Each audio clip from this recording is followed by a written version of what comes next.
Hey guys, it's Rick from Geek Mountain, and I'm excited to be bringing you this special preview episode of our newest web series, Roll Up, Roll Up.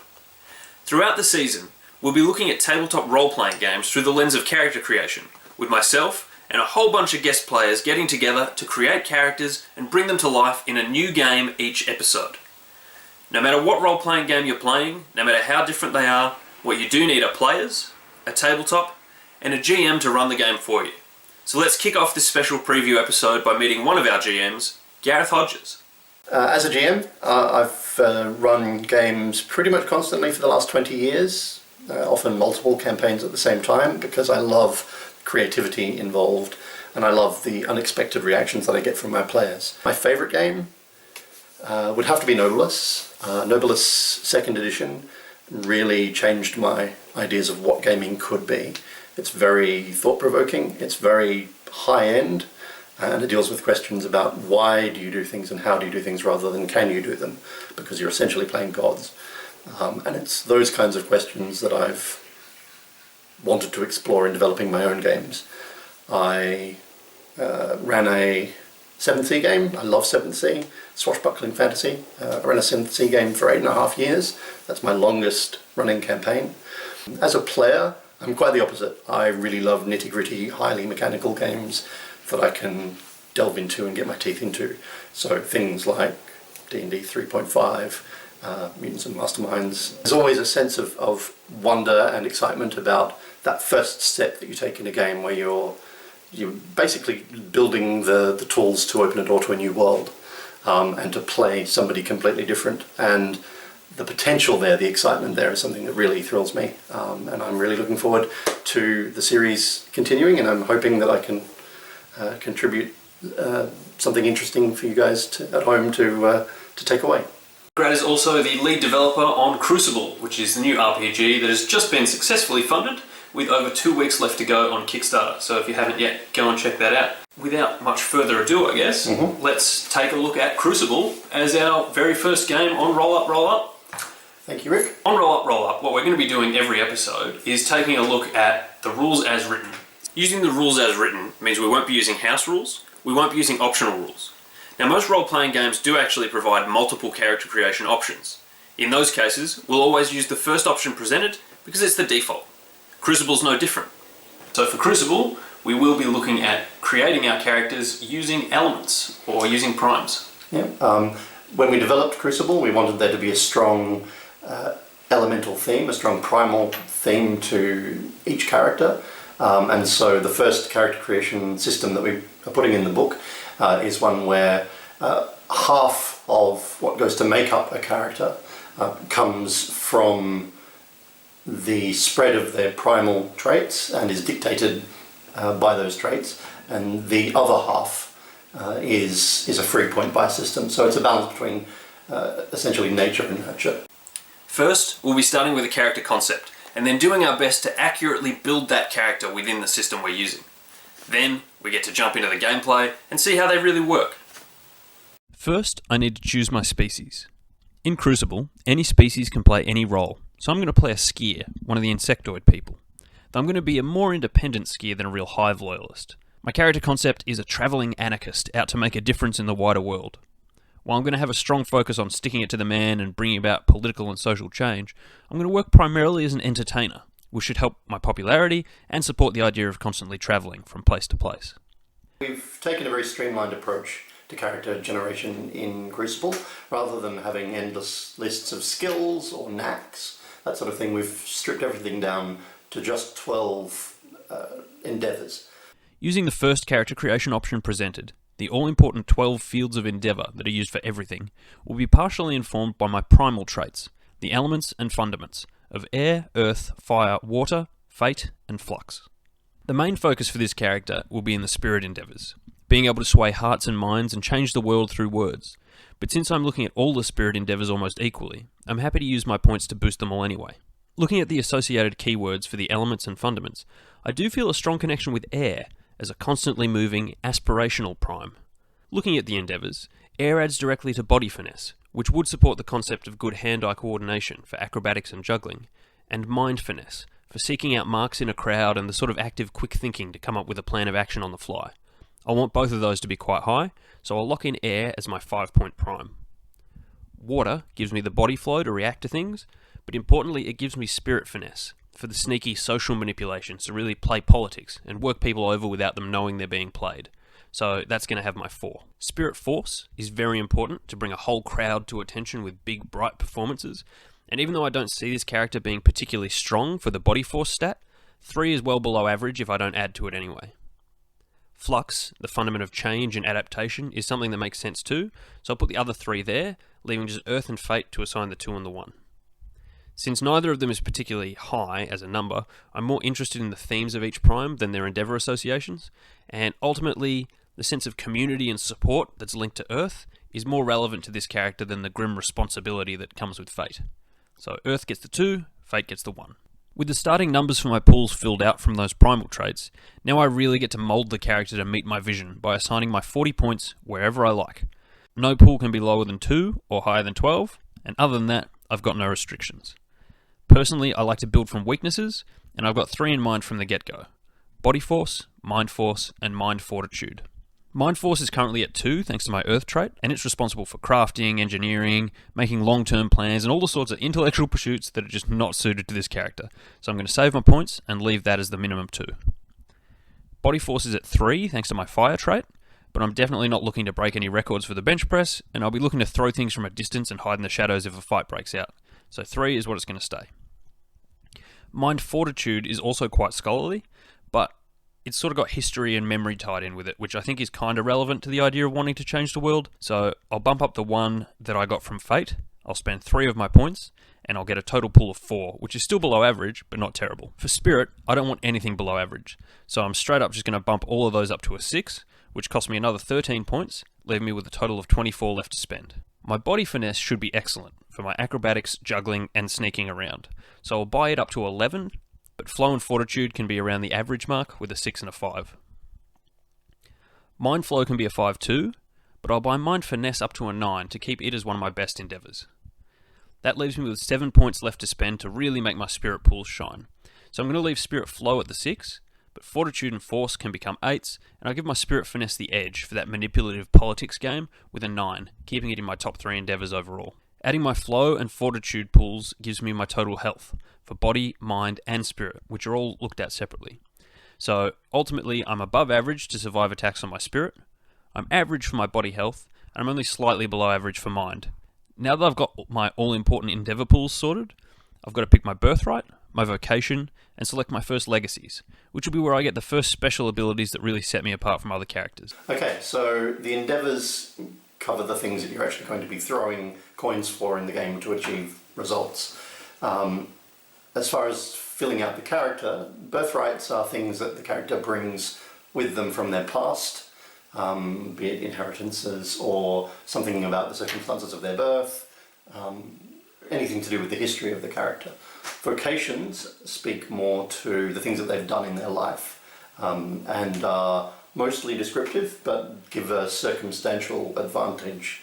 If, for example, your vocation is scholar, then generally speaking, when you throw an endeavour related to knowledge or scholarly pursuits, you'll have an advantage there. Yep. And legacies, which are the real power centre of character generation, are the special things, the heroic powers, the superhuman abilities, things like flying, throwing fireballs. For birthrights, I can choose from a generic list that applies to everyone with things like heightened senses, inherited relics, and that sort of thing, or I can choose a species-specific birthright. Personally, I really like the way that Skier can pick up on pheromones as a secondary means of communication, so I'm taking Gossip Sniffer, which will allow me to naturally pick up on any juicy gossip whenever I roll into a new town. I also need to pick out a tail side from the birthright section, and since Gossip Sniffer doesn't have one paired with it, I can again choose from either of the lists. But Lantern Lust caught my eye as a nice character hook, so I'm going to be a little distracted whenever we're around pretty bright lights. It's worth noting the coins, the birthrights, and the legacies spell tailside T-A-L-E rather than T-A-I-L, as they're more about opportunities for story to develop than they are about being a downright bad thing. Next is vocation. We got no list to choose from at all, because it can be pretty much anything. So it's not necessarily a mechanical part of the system, but depending on the GM, we might get bonuses where it's relevant. Ultimately, we're choosing another little descriptor to help flesh out the character concept and backstory. Now for this character, I'm torn between entertainer, which is obviously part of it, or agitator, which is more of the political side of things. I think if I start out as an entertainer and work towards the anarchist rabble-rousing through the game, that might be more rewarding as a character arc, so I'm going to put in entertainer as my choice for vocation. Now, legacies. Legacies are bought in ranks, so I'm not just picking one. I've got 3 ranks that I can spread across any of them. They give bonuses to endeavours in the form of coin flip variations, and they give minor and major abilities, as well as story hooks for being part of organisations and developing potential rivalries. I've got 3 ranks to spend, quite a few legacies I'm eligible for. Some are open to everyone, some are skier specific, some have requirements based on my primal traits. But to start with, what really jumps out at me from all of these is Jocular Minister, which is sort of mixed between jesters, jugglers and magicians that really makes the deceptive entertainer concept stand out. By putting all 3 ranks into Jocular Minister, I get the rank 3 bonus, which is a free success, allowing me to turn a body finesse coin from tails to heads after I've thrown them.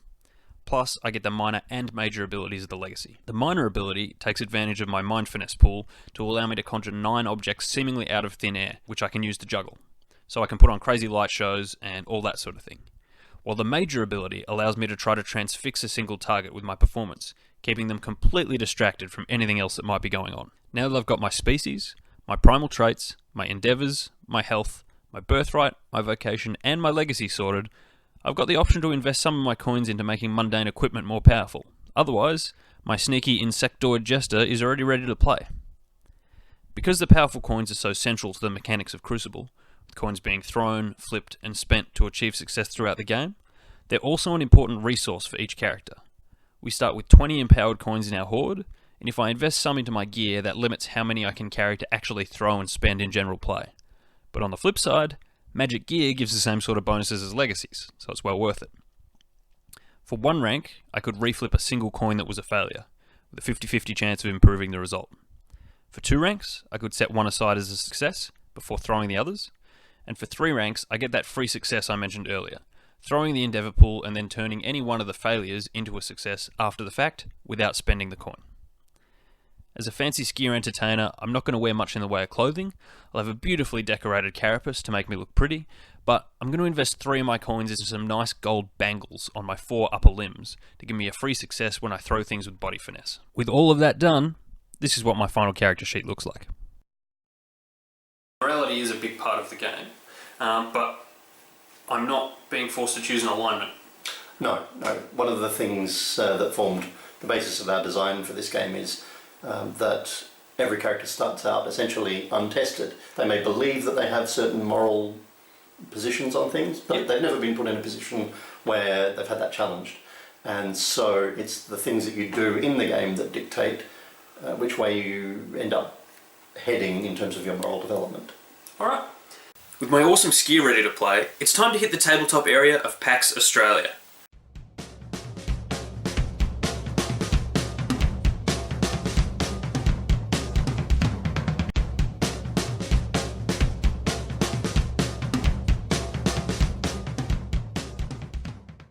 Over a massive weekend of playtesting, here's what some of our players had to say about their characters and about the game of Crucible.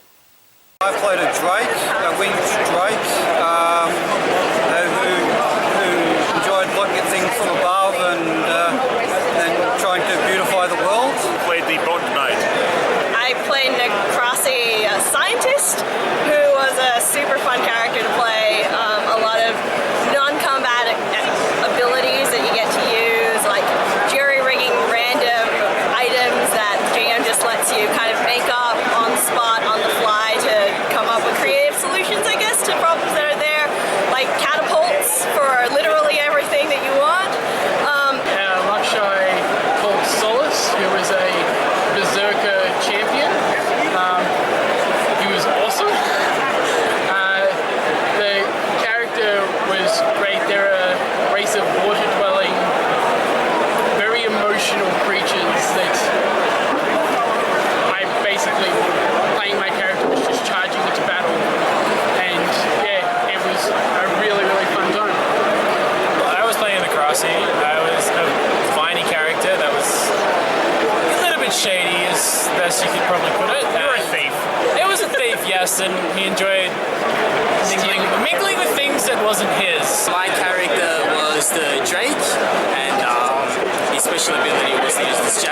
which set people on fire, which was a cool mechanic because it wasn't exactly like a dragon that just spat fire. Instead, you threw this javelin and it set everything else on fire instead. So I quite like that mechanic. Actually, it was really good. I refer to myself as the Lordship, and I pretended I was better than everyone else, even though I wasn't. And that was quite fun, actually. I like it how everyone is allowed to gel out their personalities as they wish, and I think that's pretty cool. I think it's well connected to the morality part, where you can wish to act however you want, whether good or evil. And yeah, that was quite fun. We were both Lakshai in the game. Yeah, the watery forms. Yeah, we both had really long names, but Yeah, I picked it because of that. it's complicated. But like I had You that turns into frost at the first sign of something. Wow, you remember. My nickname is just Storm. It's something with Storm in it. I narrowed it down to a few different ones. There was a shield maiden kind of lady that I was really keen on playing, but human shield lady. But I ended up seeing Slythe, who was Drake. And one of the things I really appreciated about this game was that everyone was written gender neutral for the most part, and I really appreciated that. So I played Slythe, who was a Drake, as a gender neutral sort of generally good-intentioned thief, I suppose is how I'd put it. Not quite Robin Hood, because it was more about stealing for themselves. But if there was excess money, hey, we'll give some. We might spread some around, you know, if it's convenient. So Slythe had the ability to burn a coin to turn invisible, and could whisper things into people's ears, which would make them be compelled to think of it as their own original idea if you won a skill contest. So Slythe was basically like a social manipulator that was also really good at stealth and didn't really get up and close and personal. So I played Slythe completely non-competitively, didn't get into a single attack roll for myself or anything, and pretty much just played very social manipulating for the most part, or I was just party face, and I really enjoyed that kind of role, and it was a character that was very well designed for that sort of role. So yeah, I had a blast with it. I played a ninja scientist in the Crassi, who basically skill dumped everything. I'm not going to go into the skill system, but basically what they were good at, they were very good at, and what they weren't good at, they sucked. And the scientist was really, really fun. The whole system with the tenants as a way to guide your character, the whole stat system, the way it's not just based around combat is really fun.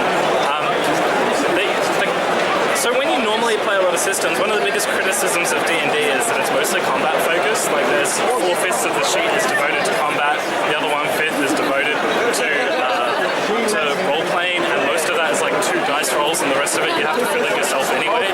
And this system is, I mean, it's a little bit early to tell, but most of it definitely looks like it's definitely half and half. And at least in the session we played, Slythe did really well, even during the combat situations didn't partake in combat at all, but was still really, really effective around the combat situations. And it wasn't like they couldn't do anything in combat, it was just they chose not to, and their actions outside of combat affected the combat. I should put it that way. My character was like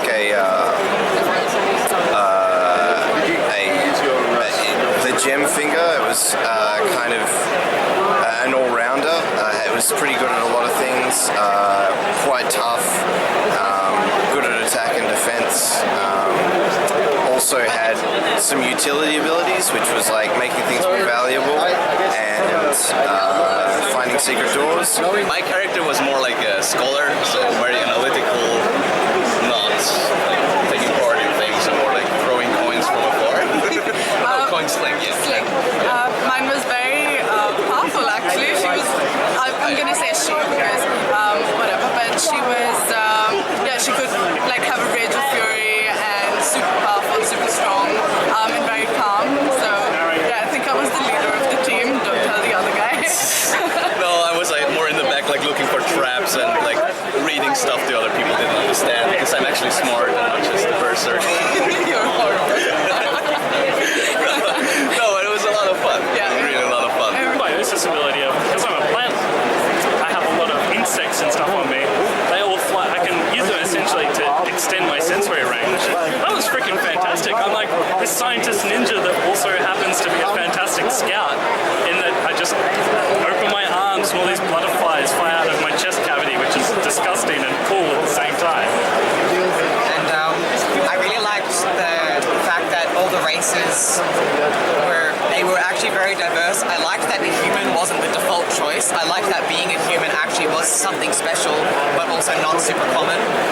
Yeah, it was actually really nice for once that the humans weren't the vanilla. There's a lot of RPGs, either humans all you can play, or humans are the default choice, I suppose. And quite often in like I say D&D a lot, but often in D&D, humans are very powerful mechanically, which I think often encourages players to stick to a human. It's more easy to understand. Whereas this game had a very clear image in mind of what each race was, and the races themselves were very diverse within themselves. So there was one Drake in the game that could glide around on their wings, whereas Slythe was a dirt glider who preferred the ground, so they couldn't fly at all.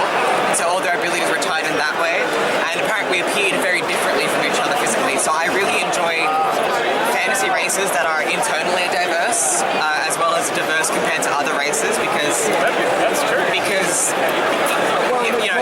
the human race itself, as a species, we're very diverse.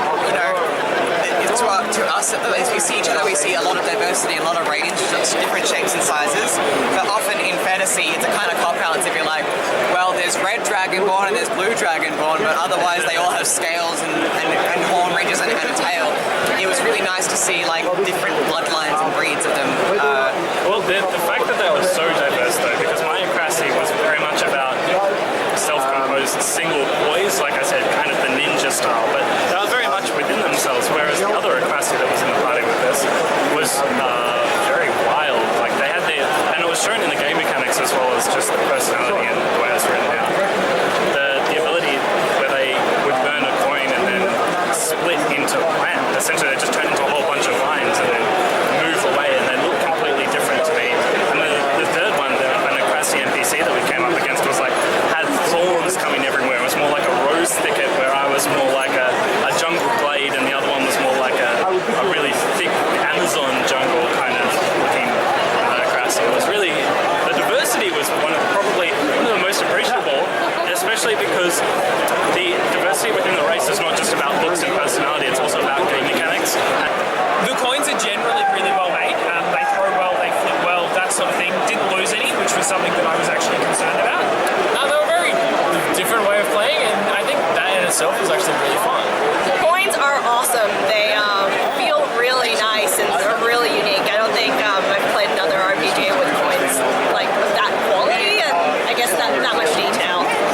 The mechanic was good. I thought it would be really interesting to see how the full game goes when it's out. So I played a lot of D&D, so Pathfinder, 5th edition recently, but I've also played things like Song of Ice and Fire, D6 systems, a bit of Fate. This is the first coin-based RPG I've ever played, and I have to say I really enjoyed it. That's the first thing that stands out, honestly, is you grab the coins, and when you go to flip them, oh man, it's fantastic. It's very tactile. Yeah. I mean, if you've ever grabbed a fistful of coins in life, that's about as exactly satisfying as it is, except you get to do it here and you get to keep on doing it because you can't spend them on anything else. It's a really good sensation when you get a fistful of coins, and it was a very different kind of randomization, I suppose.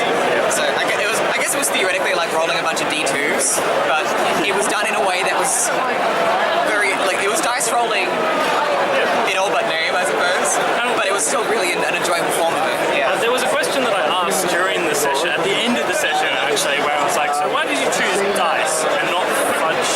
Why did you choose coins and not fudge dice? And I came up with the answer to myself at the end, is that you could use it, but first of all, that tactile feeling is actually really good. Second of all, it's actually a lot harder to grab a lot of fudge dice. Coins are a lot easier, and on top of that, they just added little things to the system,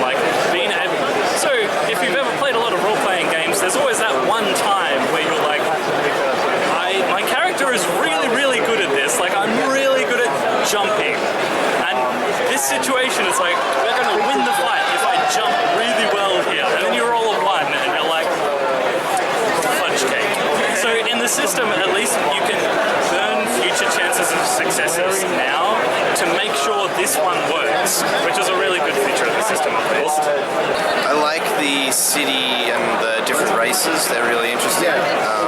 They're a lot more diverse than a lot of places, a lot more imaginative. I love the setting. Like, I love the idea of the Crucible. I love that we've got a setting where fate is a tangible force. Yep. Even if it's one that's still not very well understood. And I'd love to see more of that.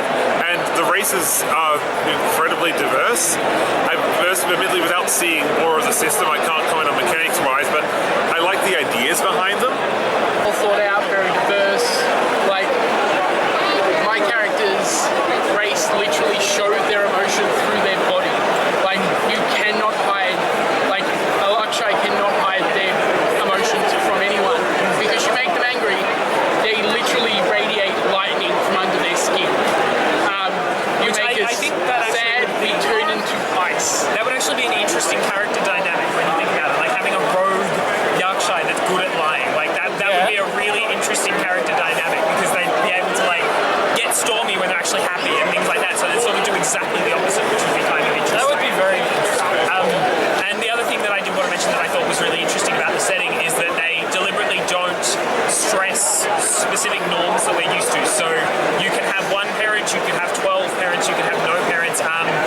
Genders aren't necessarily set in stone, which is particularly interesting. I didn't mention it before, but the fact that gender wasn't required on the sheets was huge for me because I'm gender neutral, so I got to play a gender neutral character, and it wasn't something I had to ask about. It just was an option straight away.